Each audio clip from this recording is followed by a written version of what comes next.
से कम उम्र के आपके बच्चे का कपड़ा लत्ता पढ़ाई का पूरा खर्चा सरकार से मिलेगा। चाहे आपको प्राइवेट स्कूल में पढ़ाना है उसका पैसा भी आपको सरकार से मिलेगा। नमस्कार, आप देख रहे हैं ब्रेकिंग बिहार पर यात्रा के सूत्रधार जन सुराज के संस्थापक प्रशांत किशोर की लोकप्रियता किस कदर बढ़ रही है, उनके चुनाव लड़ने से क्यों अन्य पार्टियों में बेचैनी, यह तस्वीर आपको बयां करती है। रात के 9 बजे की तस्वीर है। सुपौल पहुंचे प्रशांत किशोर, बारिश के बीच में देखिए किस प्रकार से उनके स्वागत के लिए हजारों लोगों की भीड़ खड़ी है। और वहां पहुंचने के बाद प्रशांत किशोर ने वहां की जनता से सीधे तौर पर पूछा कि लालू नीतीश मोदी का राज चाहिए या जनता का राज चाहिए। जिन नेताओं ने आपके बच्चों के पेट पर लात मारी है, जिनके कारण आपको बेरोजगारी का दंश झेलना पड़ रहा है, जिस कारण से आप पलायन कर रहे हैं, क्या उसको वोट देना है या जनता का शासन लाना है। एक स्वर में जनता ने कहा कि जनता का शासन लाना है।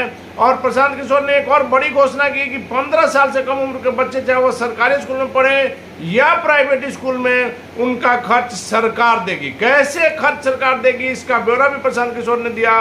निश्चित तौर पर जिस प्रकार से प्रशांत किशोर की लोकप्रियता बढ़ते जा रही है और हर समुदाय के लोग जन सुराज के साथ जुड़ रहे हैं, वैसे में 2025 के चुनाव में निश्चित तौर पर एक बड़ी भूमिका, एक किंग मेकर के तौर पर उभर सकते हैं प्रशांत किशोर। एक और बड़ी घोषणा उन्होंने की है कि जहां नीतीश सरकार 400 रुपये पेंशन दे रही है वृद्धों को, वहीं 60 साल से ज्यादा उम्र के जो महिला पुरुष हैं उनको जब जनता का शासन आएगा उसमें 2000 रुपये मासिक पेंशन दिया जाएगा। क्या कुछ कहा प्रशांत किशोर ने सुपौल पहुंचकर, आइए आपको सुनाते हैं।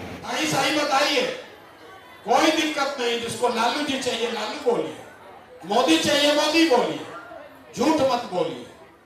लालू नीतीश मोदी का राज की जनता का राज। जितना आदमी नहीं बोल रहा है अभी मानेगा नहीं, अब न सुधरने वाला।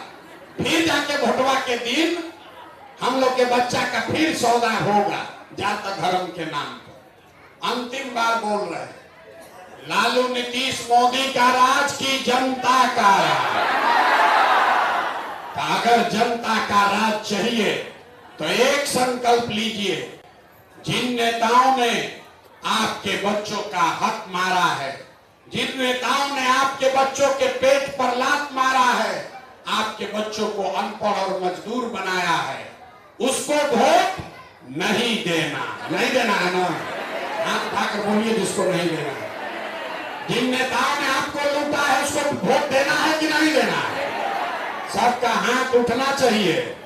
जो नेताओं ने आपको लूटा है उसको वोट देना है कि नहीं देना है? अपने जात का है तब भी नहीं, अपने धर्म का है तब भी नहीं, अपने दल का है तब भी नहीं। नहीं देना है ना? भाई हाथ जरा, वीडियो रिकॉर्ड हो रहा है, गलती नहीं बोलना है। जिन नेताओं ने आपको लूटा है उसको वोट देना है कि नहीं देना है? नहीं देना है ना? तो वोट किसको देना है? वोट अगली बार वोट ना जनता को नहीं देना। अगली बार वोट, एक बार जीवन में वोट नेता के लिए नहीं, नेता का चेहरा देखकर नहीं, नेता के बेटा के लिए नहीं, अपने अपने बच्चों के लिए देना है। अपने अपने बच्चों के लिए वोट देना है कि नहीं देना? हाँ? लोग कहता है इसके लिए पैसा कहां से आएगा? हम आपको बताते हैं, आज भी आपके बच्चों के पढ़ाई के नाम पर, गरीब के बच्चा के पढ़ाई के नाम पर 50,000 करोड़ रुपया खर्चा हो रहा है और 50 को गरीब का बच्चा भी पढ़ नहीं रहा, सारा पैसा लूट कर रहा है। तो जब अगले बरस ये जनता का राज बनेगा तो 15 साल से कम उम्र के आपके बच्चे का कपड़ा लत्ता पढ़ाई का पूरा खर्चा सरकार से मिलेगा। चाहे आपको प्राइवेट स्कूल में पढ़ाना है उसका पैसा भी आपको सरकार से मिलेगा। और तीसरा संकल्प, गांव में चले तो बूढ़े लोगों का बड़ा कष्ट देखे। बूढ़ा आदमी अब पढ़ भी नहीं सकता, अब नौकरी मजदूरी भी नहीं कर सकता। और नीतीश कुमार ये महंगाई के जमाना में 400 रुपया का पेंशन भीख दे रहा है। 400 रुपया इस महंगाई में दे रहा है एक महीना में। तो ये तय हुआ कि अगले बरस जब जनता का राज बनेगा तो दिसंबर 2025 से 60 वर्ष से ज्यादा उम्र के हर महिला पुरुष को कम से कम 2000 रुपया मासिक पेंशन जरूर दिया जाए। अब सब बात सुन लिए, अब आप बताइए अगली बार वोट आपको 4-5 किलो अनाज के लिए देना है कि अपने बच्चों के रोजगार के लिए देना है?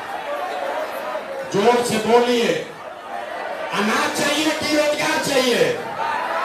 जोर से बोलिए, अनाज चाहिए कि रोजगार चाहिए?